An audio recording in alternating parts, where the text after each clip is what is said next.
My wife, Em, met her best friend, Chuck, in high school. They became close friends, and Chuck came out to Em as gay. Em was supportive.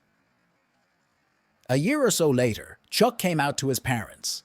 They disowned him and kicked him out, and Chuck ended up living with Em and her parents for the rest of high school.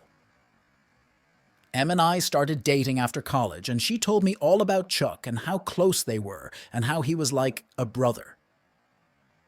I met Chuck and we got along and became friends. Chuck is a good guy. At the time Chuck was dating a guy, they ended up moving in together about the same time that Em and I got engaged. Em and I have been married for 5 years now. I'm a project manager and took on a year-long project in another city. I have to leave at 5:30 a.m. every morning and get home around 6:30 p.m. Em and I had a long talk about my job before I took on this project. We knew it would be a sacrifice for me to be working so much, but I'm getting more money than I ever thought I would. After this project, we can pay off our student debt and start trying to have a baby. We both agreed the money was worth it since it's only a year. That year will be up in late November. In March, Chuck caught his boyfriend cheating. He was devastated. Em immediately told him he could move in with us. I was fine with him moving in, but not happy that Em didn't even discuss it with me first. Chuck was pretty broken up, and Em was giving him lots of love and attention. I was fine with it because I know how much she loves Chuck, and he did need her. I also did my best to support him and make him feel loved. For a while this was fine, but as time went on, Em has continued to pour all of her attention into Chuck. Sometimes I get home from work and neither of them are there, and I found out they went to a movie or out to dinner together. I don't think there is anything romantic or sexual between them, but it has been annoying that I get left out of all the plans. The past few weeks, several things have happened. The three of us went to a party, and someone joked about Chuck being our third wheel, and Em said, "Chuck is not the third wheel." I said, "What?" And she said, "I've known Chuck longer than I've known you." A week or so after that, Em and Chuck went out dancing one night. I had to work the next day, so I stayed home. I woke up at about 3 a.m. and Em was not in bed.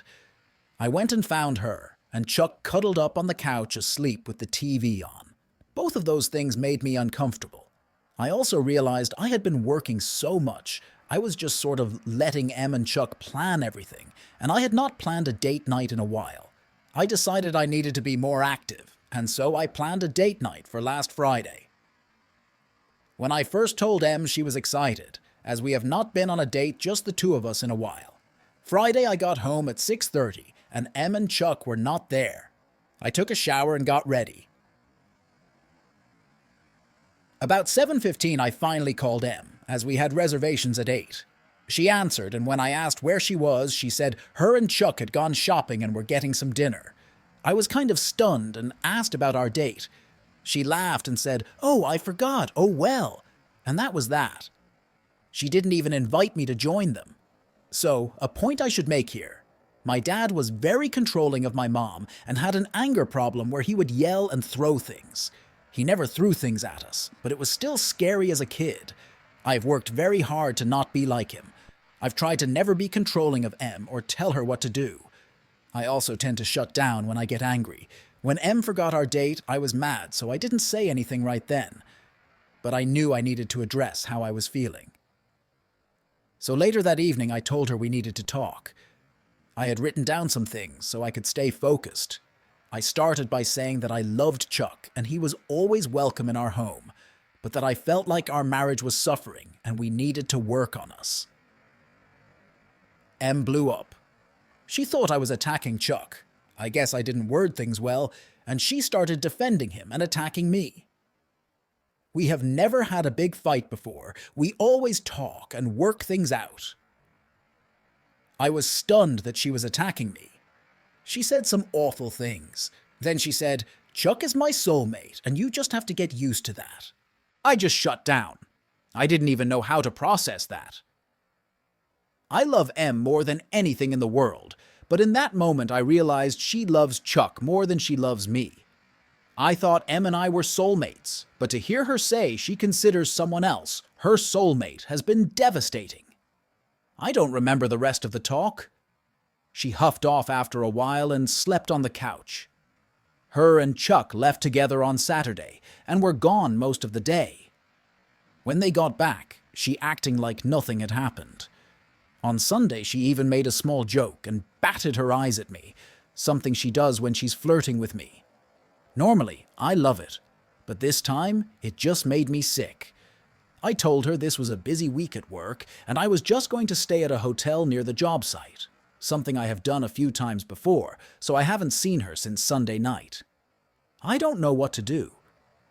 Typing all of this up has made me realize I am really burned out with all of this travel. Maybe I checked out too much and haven't given her enough attention. But how do I move forward, knowing she will never love me as much as I love her? Minor update. Seeing a bunch of comments from women who say they have more than one soulmate has given me hope.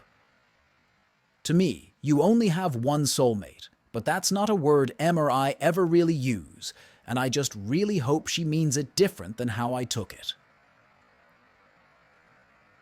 We have been texting back and forth some this week, and we spoke on the phone last night. It wasn't anything big. She just called and said she missed me and couldn't wait until I got home. I'll be home tonight. I told her we should talk about our fight last Friday, and she agreed and said she hates that we fought and we need to work it out. She said she loves me. We will be talking tonight, and I guess I'll find out where I stand.